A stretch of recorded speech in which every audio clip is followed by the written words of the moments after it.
And in the words of Maya Angelou, when you learn, teach, and when you get, give.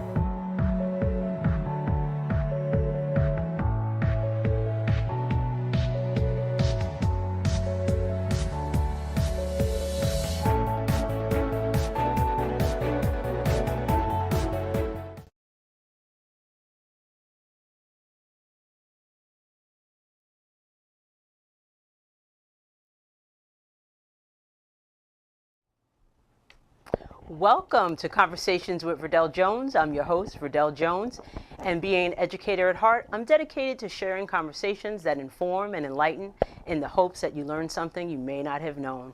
We are so excited to have you here today. Make sure you like and share so everybody can check out what we're doing on Conversations with Verdell Jones. We have, before we get started, I want to say a couple things. You saw a quick picture of me in my outfit. I want to say a big thank you to Sajine of Sage and Angie Boutique in West Hempstead. She provided me with the wardrobe today, as you can see, and it is fabulous. So I want to make sure that I thank her for that. And also, I would like to also thank Melrose. She provided these lovely jewels that you see that I'm wearing. She is an independent consultant for Tracy Lynn Jewelry. So make sure you check those ladies out. We have the information for them. So I want to show the information so you can be sure to check them out. I went to Sage and Angie about a week and a half ago, and the customer service there is spectacular. She really helped pick out some fabulous outfits, and I cannot wait to show them off as I'm doing today. So I'm so excited to be working with her, and I just want to say thank you. I know she has an event tonight, so I'm wishing her good luck on that. And also we have Melrose Corley. She is the Tracy Lynn Jewelry consultant, and she provided these lovely jewels that I'm wearing. And last but not least, I always have to make sure I thank Nancy Vargas Johnson. She is a realtor in the Long Island area, so if you're looking to buy or sell a home, Nancy is your woman, so you can contact her. So I just want to make sure that I do that. We also, I also like to mention that I have mugs, so if you want to be part of the conversation, be part of Conversations with Verdell Jones, sit, watch the show, have some coffee, make sure you go to the website to purchase your Conversations with Verdell Jones mugs. The last thing that I want to make sure that I let everybody know about is our Write, Rhyme, and Recite Collective is coming up on June 9th. We are looking for students to participate. We gave or awarded $3,250 last year to 3 students in a Poetry Slam scholarship. So we're doing it again this year. We want to make sure that everybody knows about it. If you have a senior who has a flair for the spoken word, make sure you let them know about it. We're also looking for authors, and we're also looking for people to attend. So you can come to, you can go to my deliteach.com website and get all the information about that as well. So I want to go on to the week in review. So this week has been a pretty busy week. We've been, a lot of things have been going on. As I said, I went to Sage and Angie Boutique. We also celebrated my mom and my dad, their birthday. We celebrated that on Sunday. I talked about Sunday dinners the last time, so we were able to celebrate them on Sunday. And that was, a great event. But the thing that was bad this week, there was a couple of things that were bad, but I was sick this week. I had 102 fever. Now, what adult has 102 fever? I did, but luckily it went away very quickly. But I was out for the count for about 5 days. So, I think the bug is going around everywhere. So I'm happy to say that I'm feeling much better. But we really did have a sad weekend this weekend. In addition to celebrations, sometimes there is some sadness. And we suffered a very great loss of a very dear friend of ours, and I just want to let the family know that we love you and we're here for you. And loss is very difficult, especially when it's unexpected. So I just want to give a shout out to the family. You know who you are. We love you. We'll be there for you. You just need to reach out. We're going to talk a little bit about loss as well. So we are looking forward to a great show. We're going to be talking about mindset, really, mentality, something called mental conditioning. So I'm really interested to have that conversation. And we're also going to talk about the mind, body, and soul connection and how it's kind of related. How you feel in your mind is, sometimes it always manifests physically. So we're going to be talking about that when we come back. We're going to take a quick break. And when we come back, we're going to have our first guest. So stay tuned, like, and share.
Welcome back to Conversations with Verdell Jones. As you see, I have my first guest here, Mr. Elliot Allen, and I want to thank you so much for being here. Thank you so much. I'm so happy to be here. Yeah, so we met, I would say, probably about at least a year ago, I would say. Yes, ma'am. And you had come into my office and you were talking about, mental conditioning and your book.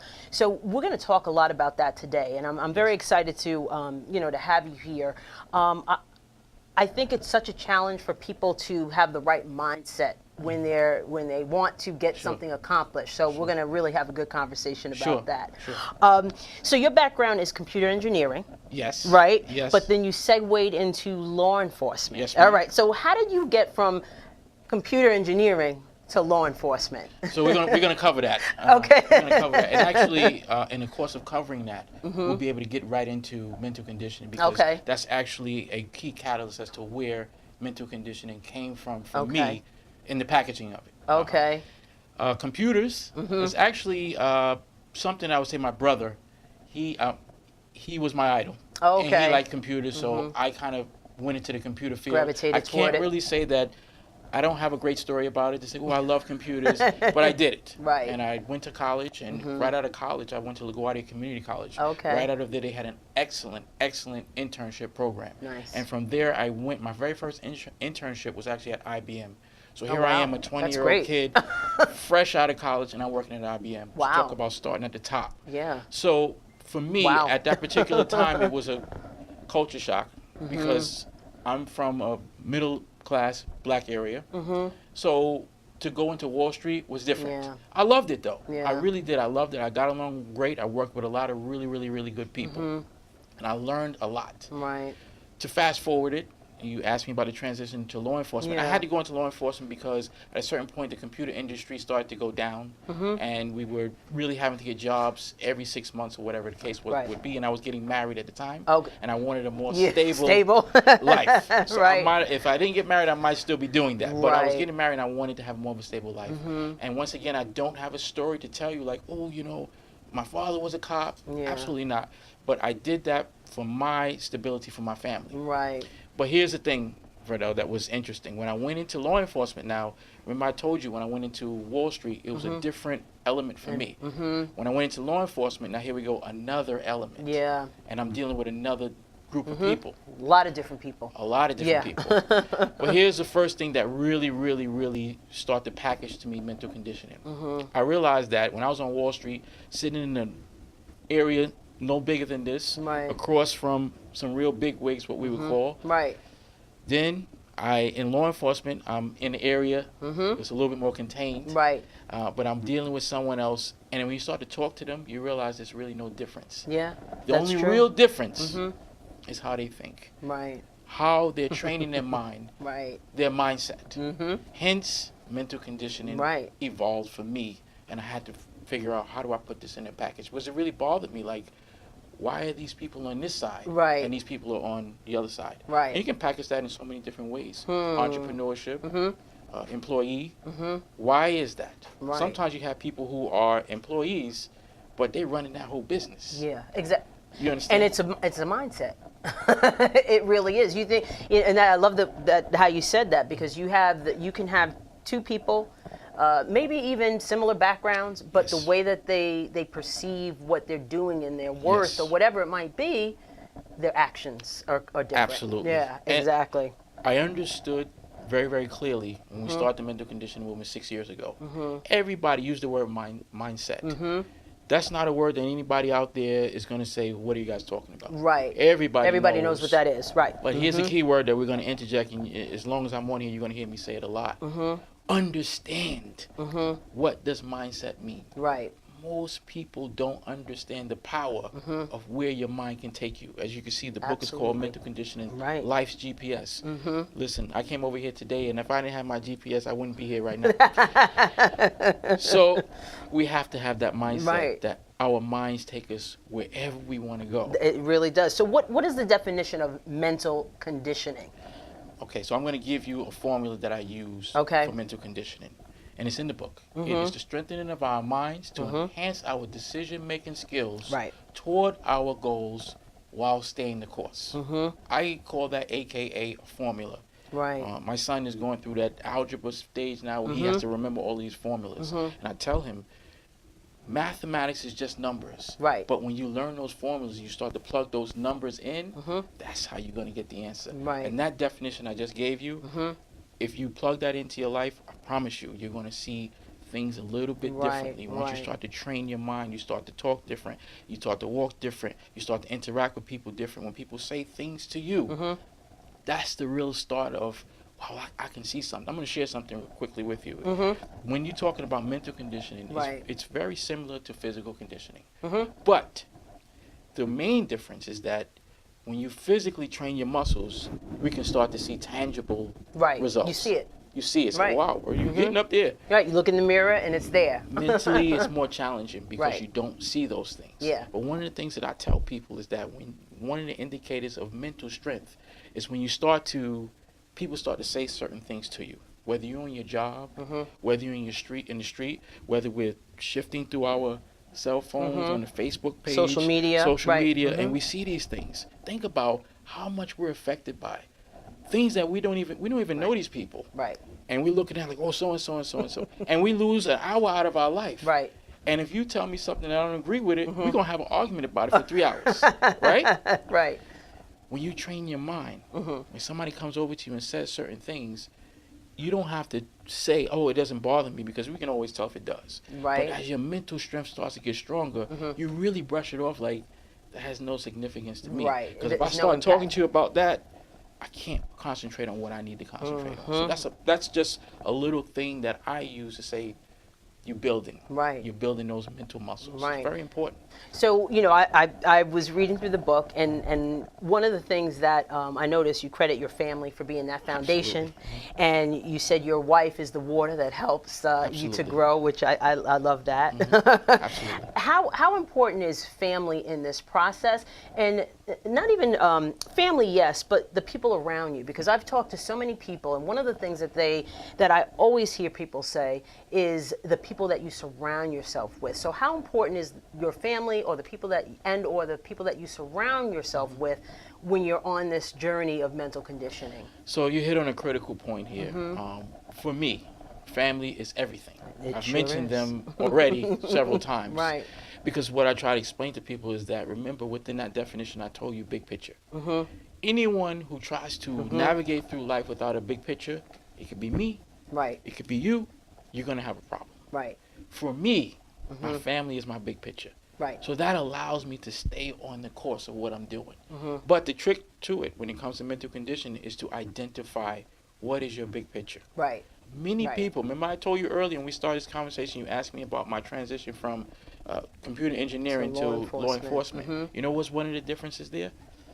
Those people who were sitting in that boardroom, they were very clear what their big picture is. Right. Sometimes the big picture was just money, Right. but they understood how to get it the right way. Right. Whereas those people sometimes in that jail cell, they didn't have a big picture. Right. And it's very hard to navigate through life without that. So for me, family breeds that. Right. Absolutely. I've really gone in that direction. When I started doing the mental conditioning movement, I was told you have to have a target audience. And I refused to do it.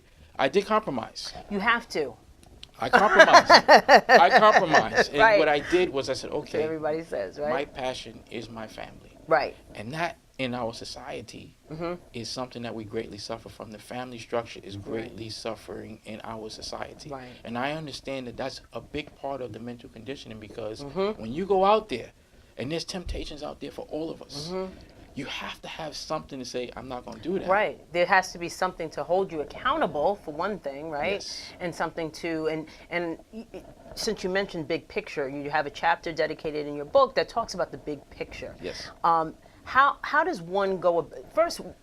We know what the big picture is Yes. in theory, but how does one go about developing a big picture? Because you Sure. can say, "Oh, I have a big picture," but not really be clear on it. So how can people start that process of saying, "This is my big picture, and this is what I'm going to do to achieve it"? So first, before I answer, I just want to say one quick thing. There's nothing on here that you're going to ask me that I'm going to answer that anyone is going to be like, I never heard of that. So that's addressed when you say Right. big picture. That's why this is powerful. That's why this book is powerful, and it's not long because it's a lot of work mentally. I'm not going Right. to tell you anything. You're like, I never heard of that term. Right. You know what big picture means. Right, But right, in right. regards to your question, here's the most difficult part about mental conditioning, and it's going to be another term that everybody knows, but it's the hardest thing you're ever going to do, and that's called self-evaluation. Right. That's what you mentioned. Right.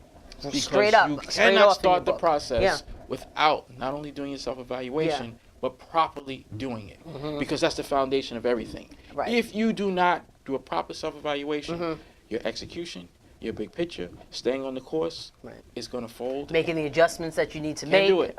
Right. Cannot do it. Right. You Right. formulate your big picture from understanding who am I as a person. Right. How can I do that if I don't know who I am? Right. When Right. you're talking about relationships, But how do people do that? How do people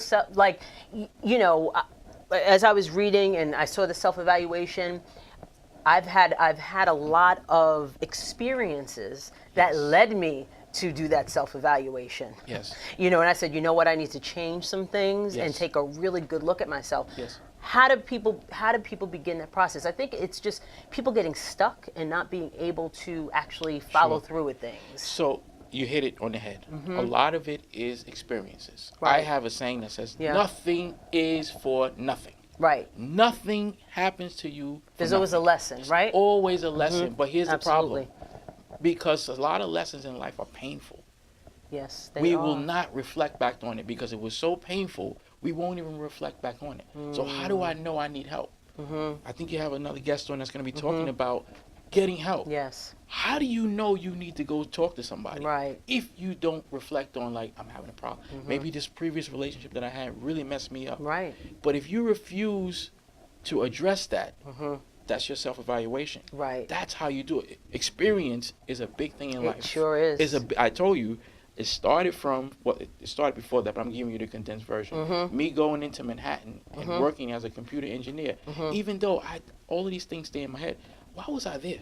Right. I didn't like computers. Right. What am I doing here? Right. What am I doing here? I don't Right. like doing Right. this. I just have to get up at 2 o'clock in the morning. It's on 24-hour standby. I hated it. Oh, There was my a goodness. reason for me to do Right, that. exactly. You know why? Because not that I don't like law enforcement, but I don't have that passion for it. Right. I love doing and I love helping people. Yes. But it's still not that story of like, this is what I want to aspire. No. Yeah. But you know what? mental conditioning and doing what I'm doing, I found the pocket. Yeah. And I would have never been able to find this pocket if it wasn't for me getting up at 2 o'clock in the morning and trying to fix. Remember, I said trying to fix those computers, and in law enforcement. Right. Those two things allowed me to get to where you are. Right. Right. Every experience, and I think some people get stuck on the fact that the experience, yes, it might be bad or it might be good, but they get stuck in the experience and not learning from that experience, and moving forward. We have a couple minutes left. There's one question that I really wanted to ask you, because you talked about decisions and making decisions, right? How do you help people realize the consequences of their decisions? Because I run into a lot of people who make decisions and they can't own up to the decisions that they made and the consequences that come along with that, which is any decision you make is going to have a consequence. Some people don't want to realize that those consequences might be bad because of their decisions. Remember I said, this is why I'm going to tell you something. This is why I get so excited about the whole mental conditioning movement. And as I wrote, listen, I never aspired to be an author or anything like this. Right. And when I wrote this stuff, the way that it comes out, sometimes I sit back like, this is from God. This is not from me. Right. In regards to your question, it goes back, it's a circle. It goes back to the self-evaluation again. If you do not properly give a self-evaluation, and it comes time for what you just said, I got to make a decision, and I have not evaluated myself properly. Right. And now once you make that decision, it's not going to stick. It's not going to Right. work. Why is this not working for me? Because I evaluated myself improperly. Right. The wrong way. The wrong way. If Right. I feel as though, I don't know, I can run, Right. but yet I got a bad leg. If not I'm not evaluating That's right. myself properly, and I get out there and start running, what's Right. going to happen? Right. Exactly. Ain't going to happen. Exactly. That's really where that self-evaluation is so It's the key. important. It's like the first step If you don't do it. into really going into mental conditioning wholeheartedly. Absolutely. So how can people get your book, Mental Conditioning? And also I want you to explain to people how you help them, because you're a speaker. Sure. You do one-on-one consultations. So just let people Sure. know about that. Oh wow, we have so much going on. I know you have events. we have You have a everything. podcast. We have so So much. just let people know we have a see. couple minutes. Let me see. All right. But I want to So, make sure that people know how to get in contact with you as The well. best thing I can tell you is to go to www.mentalconditioningmovement.com. On there, you're going to see all the events that we do. We have a couples night of love, which I'm so very, very proud of, because that is an event that it's really a stimulation for our minds with couples. We have parent appreciation night that's going to be coming up. We also have family fun challenge, which we challenge our kids. All of my events are geared towards mentally stimulating your mind. Right. Most of the time when you start doing it, you don't realize you're doing it, but I have every event planned in a certain way that stimulates your mind. I have workshops that we do on so many different various topics. I have a workshop that I'm just working on now that's called the family program, in which we talk to our children about their friends. We talk to them about career choices. And another thing that's interesting, we talk to them about politics. Why is that important? Not telling them who to vote for, anything like that, but I want children to really understand the power of that. Yeah, absolutely. And we also do that to the parents. We tell the parents, you are your children's first mental conditioning coach. Right. Whether you want that job or not, and some people Right. don't take the job, but the job is still There. yours. So we'd be here another hour talking about that. But, So how can people get in touch with you? like I said, Go to the website. Go to the website. You All can right. contact us through there. I'm on Facebook. Mental Conditioning Movement is my handle on Facebook as well. So those are the ways to really get in touch with us. And we will get back to you in regards to the book is on sale there as well. We also have some other products on the website. And So they have a podcast. Him and his wife have a we podcast, have a podcast. also. You gotta love So- podcasts. Guys, You gotta it's a love lot. love. I love that. It's a lot going on. It's a lot going on. So I want to thank you so much for being a thank you. guest. We're going to take a quick break, and when we come back, we're going to have Sherry Ann Best here in studio. So just hang tight. Make sure you like and share.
Welcome back to Conversations with Verdell Jones. As you see, I have my next guest here, Sherry Ann Best. She's a licensed clinical social worker and owner of Broad Hollow Psychotherapy. Thank you so much for being back on Conversations with Verdell Jones. Thank you for having me back. So I was looking on my notes from the last time you were here, and when it said October of 2017, I really couldn't believe that it was that long. Right. So I'm so happy that you agreed to come on short notice too. Yeah, sure. So I appreciate that. we were talking about mindset and mental conditioning. So I wanted to make sure that I, had you on to talk about the mind, body, and soul connection, because there is a serious connection. Absolutely.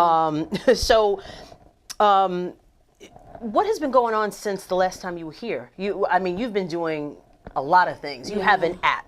You have excited you about have a that. new expanded location as well. So tell everybody what's been going on with Broad Hollow Psychotherapy. Sure. Thank you for that. The location is the same, but we tore down a wall. Right. And so as a result, we have a new yoga space, a yoga and meditation space, and we that have is an additional office. Absolutely. So talk about mind body, right? Right. Absolutely. Yep. Okay. So like mindfulness and all of that. And you also have self-defense. Yes.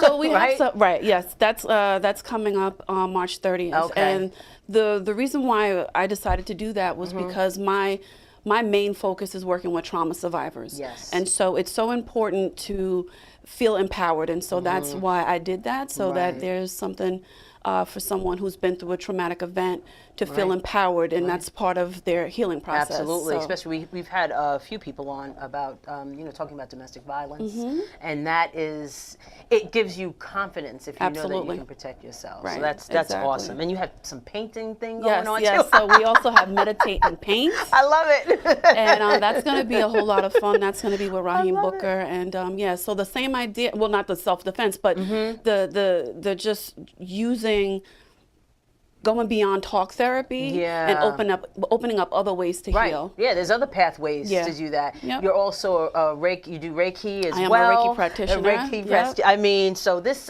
you're just doing it. Yeah, thank I'm you. so happy for Yeah, you. Thank you so much.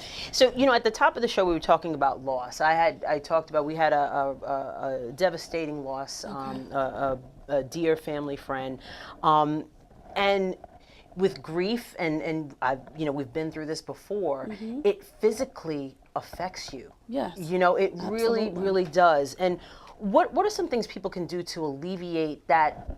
I mean, people take it on differently. They might not eat. I've been anxious. Like I've just been anxious all, for the last couple of days. How can people kind of alleviate some of that grief? Right. Well, first of all, I'm very sorry for your loss. Thank you. And I want to say that there's nothing pathological about the grieving process. Right. It's a part of it. It needs to happen. So that's really the first thing. So there's nothing really to fix. Right. It's something that you have to go through. But going back to the mind-body connection, we feel things, and we think, a loss it's tough, right? A loss is really tough. And our mind is in our body. It is a part of our body. Right. That's the very first thing, right? And so our stomachs, right? Our stomachs have a neural pathway the same way our brains do. And so when you feel things, you have that gut feeling, or that those butterflies in your stomach, things like that. That's because the connection is just so.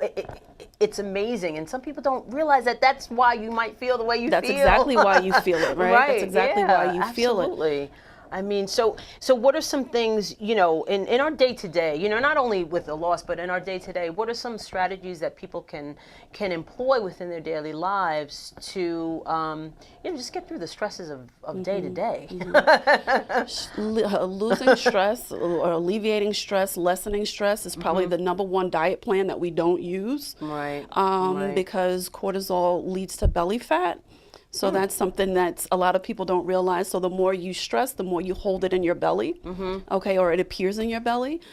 So I think that it's important to just know that you're human and do your best, right? And not be so hard on yourself. Understand that there are going to be times where, things are not going to always be so great, but social involvement is really important. Once you start to isolate, then things start to fester and you're just left with your own thoughts and your own feelings. Which sometimes is not good. No, right, absolutely, Right. absolutely. And so it's so important to know that, the things that you're thinking, what you're feeling, the beliefs that you have, the attitudes that you have, all affect our biology. Right. Right? And so it's important to just understand that, first of all, know that our body tells us a whole lot. Sometimes our body knows things that our mind doesn't know yet.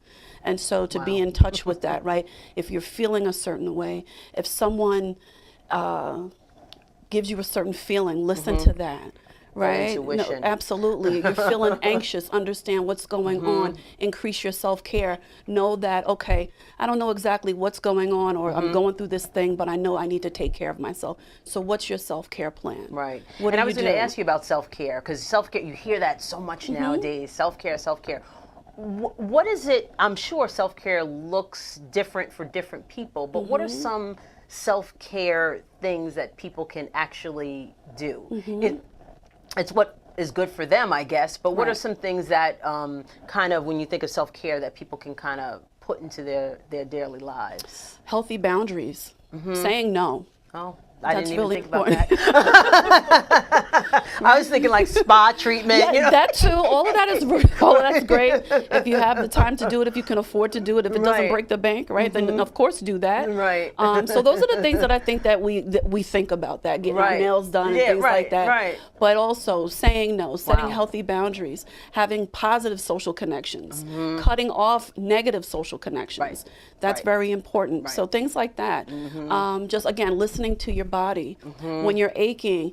If you're catching a cold, something happens and then you're getting sick, listen to that, because something's off balance and what do you need to do? Right. And that part of that self-care, I was also saying that I was sick, for a few days, and usually, I try to, just go ahead and just keep going and keep Right. going. And something told me this particular time, and plus, with a lot of things going on, that I needed just to rest. Right. And really, your body will thank you for it. Absolutely, absolutely. And the thing is our body will keep going. It'll let you keep going. It'll think, okay, this is what you want to do. You want Right. to keep going. I'm achy. Yeah. I'm tired. You want to keep going. Okay, I'm going to let you think that that's what you're going to do, right? And then the breakdown happens. Absolutely. And so why do that? Why not just listen? And it's like, I love that you said the mind knows, no, the body knows before you really even Right. know what's going on. And I think Absolutely. it's hard for people to kind of sit in that and really understand what's going on. So I think meditation, and you mentioned meditation, is so important. And for me, meditation just seems like I'm just, honestly, like I'm wasting my time. Sure. So how can somebody like me start to, understand, like what are some simple things I could do quickly to start that process? Because I need to meditate. Okay. So I'll give you an incentive. Okay. Just 5 minutes of meditation alone will slow down your brain's aging process. Wow. And what does it look like? What does that meditation look like? So again, 5 minutes, you literally just sitting still and just allowing whatever to happen. Right. And eventually that focus will become deeper and deeper and deeper. So with practice. So I'm not supposed to be focusing on anything, or I'm just supposed to let There are different types of meditation right. practices. There are sound meditation practices. So if someone seems to be a little bit more distracted, Right. sometimes using song or it's different sounds help to center things, or chanting will also help you to center and get focused. But it's okay to go through that process. It doesn't have to be perfect. Right, It doesn't yeah. have to be perfect. And I Yeah. think that's something that people need to understand. Exactly. It's like yoga. Like, I've tried yoga, and I'm really focused on what everybody else is doing. Okay. Because I want to make sure that I'm doing it right. Right. And I just lose the whole purpose of it. Right. And I think meditation is kind of similar in the sense that I don't know if I'm doing it right. You're doing it right. You know? You're doing it right. You know? We're actually starting yoga on April 6th as Okay. well. That's every Saturday at 1 o'clock, starting April 6th. So we're going to be doing that. And if you do it, it is right. Right. So we talked about self-care and some of the things that you could do, and one of the things that you mentioned, you know, first off was saying no. Right. So there's saying no. There's also spas, but there's also it was interesting that you said that because I was not expecting that at all, and I think it's you know, having people treat you the way that you should be treated, and by saying no, which is so hard for a lot of people to do, I think that begins, you know, the process as well. Practice makes perfect. Yeah, it's definitely. hard. It's hard to say It can no. be hard. It Yeah. can be hard. But think about it. It's also hard when you say yes to something that you didn't want to do, Right. and now you're resentful. right. That's hard. Right. So pick your hard. Right. And you know what? Sometimes saying no is not a big of a deal as you might think it is. Right. Because I've had a situation where I'm kind of like, oh, I don't really want to tell him no. I don't really want to tell him no. And I say no, and the answer's okay.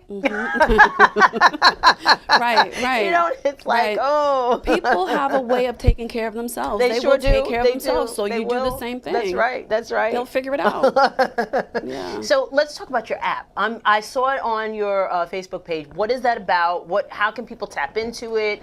What is Sure. it? So it's Broad Hollow Psychotherapy. Okay. That's the app. And I have it as a way of allowing people to access all of the different things that we're doing. Because, Okay. again, my plan is to have as many different events as possible, to have as many different classes, meditation classes, yoga, psychoeducational classes. And I want you to be able to just go to that app and sign up. Oh, so you can sign up right on the app. Yes. And just let everybody know where you're located. We're at 565 Broad Hollow Road, Suite 6E in Farmingdale, New York. Awesome. What types of services do you provide? I know your focus is on trauma, but you also Yeah. have other Sure. mental health professionals that work in your Absolutely. office as so well. my main focus is trauma, but I think that people come in mostly with depression and anxiety, which are the most common It's just so mental common. disorders. It really, Absolutely, really is. Yeah, Yeah. and so there are other clinicians there that provide services for children, couples, Okay. family. I have a nurse practitioner coming on That's awesome. soon Oh, to, that's to prescribe great. medication as well, or that's- psychiatric Oh, evaluations. that's great. Oh, as that is well. really, really. Oh, that's important. A lot of Yeah. people, you know, with you know, who look at mental health, they kind of shy away. And I work with, you know, children, and they shy away, the parents, from medication. But Yeah. you know, it's like if you have you know, a sickness, you take medication to Right. kind of Right. help you with that. Right. And it's really, so it's great that you have somebody that would be able to, you know, help people Yeah, with I'm that. really because- happy about yeah, that. because it's a challenge. Right, and it should is. really be a last resort. It really Right, should be a last resort. It's not. It shouldn't be the first thing that happens. Right. So by doing talk therapy and other therapies, it's really important to explore as much as you can before you decide to do that, Right, or right. to look into a consultation. Right. And why do you think the anxiety and, I mean, it's just so prevalent. That's most of what we have with our students is anxiety. There's a lot of pressure. A lot of pressure. There's a lot of pressure. And I think social media, you know, we were just talking with Elliot about, you know, looking on Facebook and even as adults. We have this conversation at work where, you know, children are so susceptible to, you know, feeling badly about themselves because Right. of social media, but adults, it's the same way. And, Right. you know, you look and say, well, why are they going on vacation and I'm not? You know, Right, so it's comparison. yeah, it really is. And the kids, they really don't know how to sort Right, that out. and they're in it now. They're At in least it. we remember a time That's right. where we didn't have That's that. right. There are children coming in, and that's Yeah. all they know. Right, absolutely. So when does someone? How can someone know if they really need to seek? You know, a professional such as yourself for any, you know, any issue that they might have. A lot of times their own loved ones will come to them and say, you know what, something's not right. And so you should really listen to that. And also, if you're not performing well at school or at work, if you were doing things and now you're not, if you're feeling kind of down or disconnected, isolating, If there's a recent trauma or tragic event that has occurred, you might want to just talk to somebody initially. It doesn't have to be forever, but if you've gone through something, those first 30 days are so important to just get some help and to get some clarity on it so that you can move forward in a positive way, So and you just kind of know. You just kind of know that disconnection with people around you and just feeling down or just for no reason or what you think is no reason. Right. It's really important. That's awesome. Sherry, thank you so much for being here. Just let people know how they can get in touch with you and, and if they need to reach out. You have so many events going on. I wanted to make sure that people know about those events. So how can they reach out to you? We're all over. It's Facebook, it's Broad Hollow Psychotherapy. I'm Sherry, Sheri, at broadhollowpsychotherapy.com. You could even, Instagram is Changed Through Words. And you can call 631-771-6996. All right. Well, thank you so much. We're going to take a quick break. And when we come back, we are going to have Sherry and Elliot back in the studio. See you in a few minutes.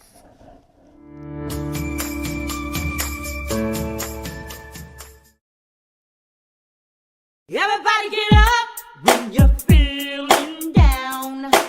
Everybody get up, turn your life around. When you trust yourself, you have the power to make up your life. Studio 1031 is an environment where excellence is always expected. We work with all types of people from all walks of life.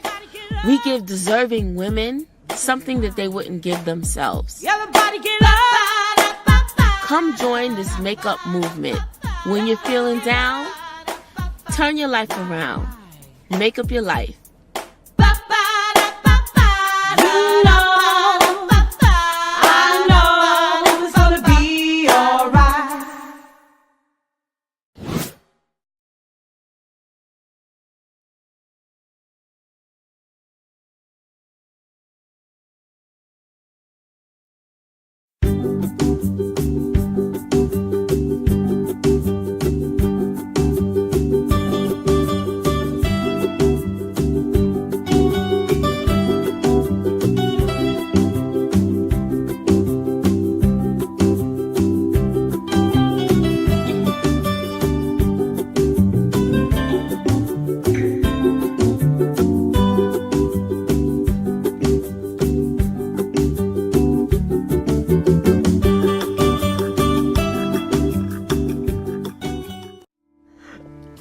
Welcome back to Conversations with Verdell Jones. I am so excited to have Elliot and Sherry both here. So, you know what, we're going to talk a little bit about what's been going on in reference to the college scandal. I think it's what called like the Varsity Blues something or scandal. I don't know. I don't even know the proper name of it, but I know that it's not a good thing. So we have a little clip, a video clip, so everybody can get the background of what's going on with this scandal. The largest college admissions scam ever prosecuted by the Department of Justice. A scandal rocking some top U.S. universities Tuesday and some famous parents as well. 50 people have been charged in a conspiracy ring to get kids into elite colleges under false pretenses, arranging for them to cheat on entrance exams and or bribing college coaches to accept kids for their so-called athletic prowess. In return for bribes, these coaches agreed to pretend that certain applicants were recruited competitive athletes, when in fact the applicants were not. As the coaches knew, the students' athletic credentials had been fabricated. Among those charged, 9 college coaches and 33 parents, including Desperate Housewives star Felicity Huffman, who's married to actor William H. Macy. He is not implicated in the case. Also indicted, one-time Full House star Lori Loughlin and her husband, fashion designer Massimo Giannulli. The central defendant, William Rick Singer, is head of a college counseling service in Southern California. Between 2011 and 2018, Singer is said to have received $25 million from wealthy parents to guarantee their children's admission to schools including Yale, Georgetown, and Stanford through his foundation, The Key. Singer's foundation purported to be a charitable organization, but was actually a front Singer used to launder the money that parents paid him, of which he would then take a portion and dole it out as bribes to coaches and others. Okay. So as you can see, it's a lot. Yes. And you know what? After seeing that, and you guys everybody's aware of what's been going on. What is your initial reaction to when you first saw this, this scandal? We'll start with you, Sherry. My personal reaction, you have all this money and all this privilege and opportunities, and you still had to cheat. Right. Yeah. Yeah. Absolutely. Well, you know me. I take it from a Mental condition and Yes. point of view. Yes, and I think this is very, very powerful. Yeah. I mean, when you hear the overtone of it, the Right. initial reaction was, of course, outrage. Outrage, But yeah. but if you take a step back and really look at what's at stake here, the children. Right. What are you setting the tone for their Right. mindset? That's right. You're setting the tone to say, you don't have to work hard. Right. Or even, you know what?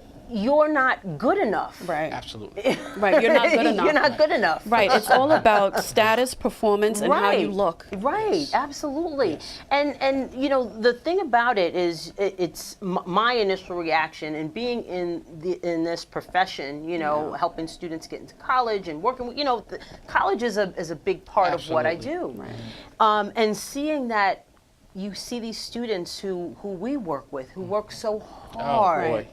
Right. And they do all the right things. Yes. They study for these exams, and they get rejected to schools Right. that they want to go to. But then these people pay, Right. and their kids don't even want to go. Right. Did you see Right. the clip Right. of I the did. young lady? I did. Right. I did, sure did. And what does parties. that do to those kids that you're training? Right. What does that do to their mindset? Right. I did everything I Miss did Fernell everything. told me to do. That's right. And look That's what right. happened. And look what happened. Yeah. It's real. It's devastating that now. We kind of knew this stuff was Oh, yes, going yes, on, yes. but when you see that this man made $25 million over the Right. course of whatever years to get this done, it's an outrage. It's mind-boggling. It's mind-boggling. It is. I had a question for you. I had this conversation, and I was told, I want to know if this is accurate, that if you made the donation, whatever it was, Right. say it's $250,000. Yeah. But if you made the donation and said, okay, we're going to give you a gym, Right. is that okay? You have to be honest, at least they're being upfront about it, and they're saying, hey, we're going to give you, $25 million to build a building. At least let my kid get in. That's still privilege, though. It's still privilege. It's still It privilege. really, really is. But they're being upfront about it. Okay. Because in a lot of these Ivy League schools, you have what's called legacy. Right. So the parents went to these schools, and I would say probably about 25% of the students that get accepted are because of legacy. Right. So that right there gives I didn't know this. people, Right. gives people That's an unfair Advantage. Absolutely. Right. Yeah. And if you think about the mental health implications of this and just feeling like you always have to be perfect and you have Right. to achieve, Absolutely. and you're not good enough, it's your achievement. It's about what school you've gotten into. Right. And that student who knows that they didn't get in on their own merits, what is that doing for them?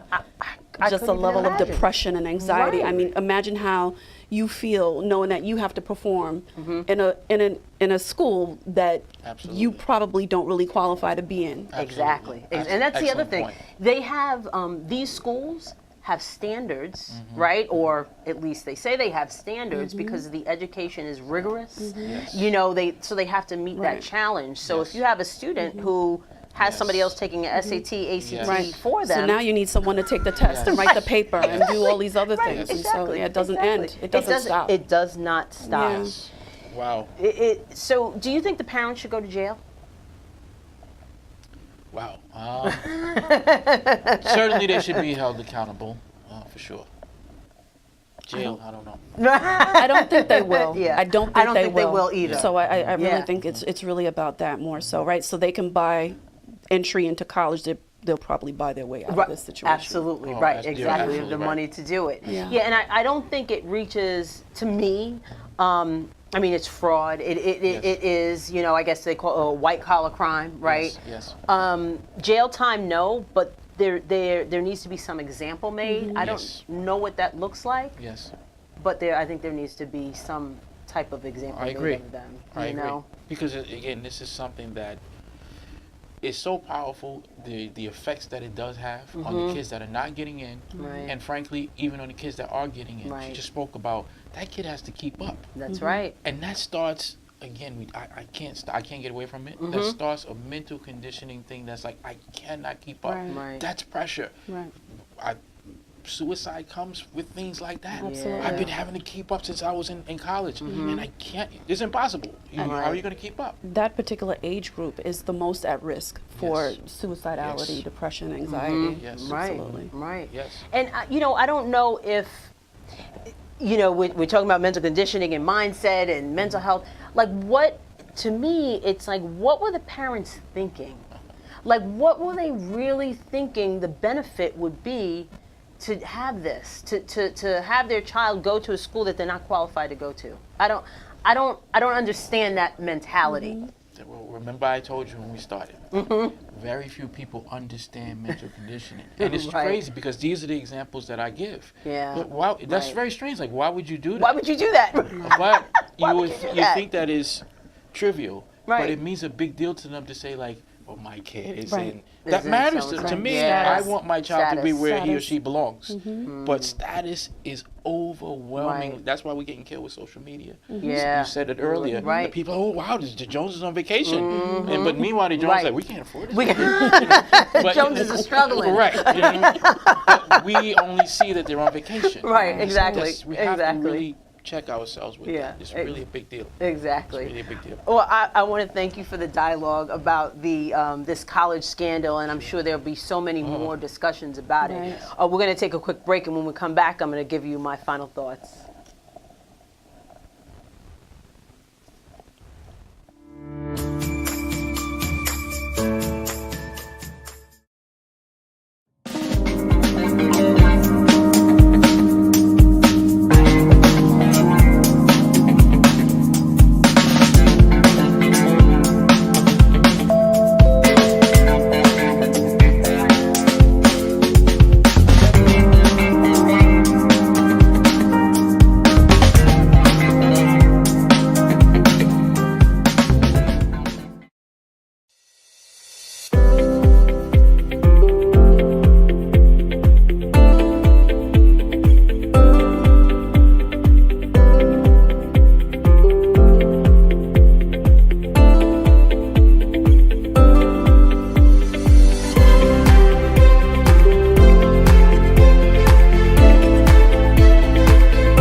Welcome back to Conversations with Verdell Jones. We're going to have some final thoughts. First of all, I would like to thank our guests today, Mr. Elliot Allen and Sherry Ann Best, for being here. We've had some great conversations about mental conditioning and mental health.